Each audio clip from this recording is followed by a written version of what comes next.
Hello, আসসালামু আলাইকুম। কেমন আছেন সবাই? আশা করছি ভালো আছেন। আলহামদুলিল্লাহ আমরাও ভালো আছি। কালকে তো বড় ভিডিও পোস্ট করা হয়নি যেহেতু এডিটিং করার জন্য আমি টাইমও পাইনি অতটা।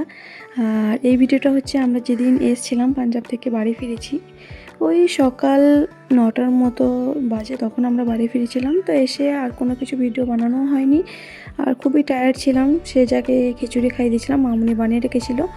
আমাদের তো রোজা ছিল আর কাজকাম সেরকম কিছু করা হয়নি। অনেক কিছু কাজ বাকি আছে। যখন আমরা বাড়ি আসি খুবই কাজ থাকে, যেমন জামাকাপড় ওয়াশ করা, ঘর টর একটু পরিষ্কার করা, সেগুলো পরে পরে করব।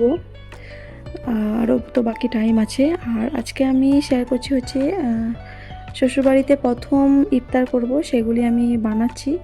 ওইদিকে মামুনিও রান্নাবান্না করছে, এদিকে আমি ফ্রুটগুলো কেটে নিচ্ছি।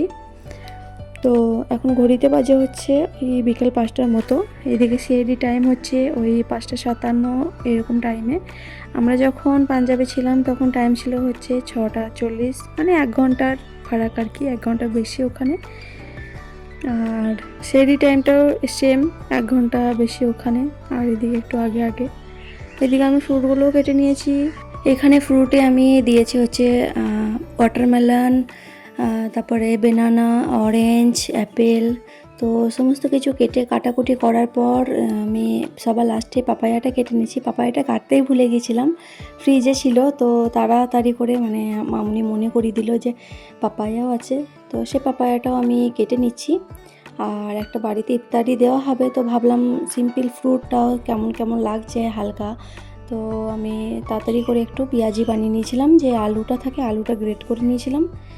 তো গ্রেট করা আলু, পেঁয়াজ, কাঁচা লঙ্কা সমস্ত কিছু একসাথে মিক্স করে বেসন একটু পেঁয়াজি বানিয়ে নিয়েছিলাম।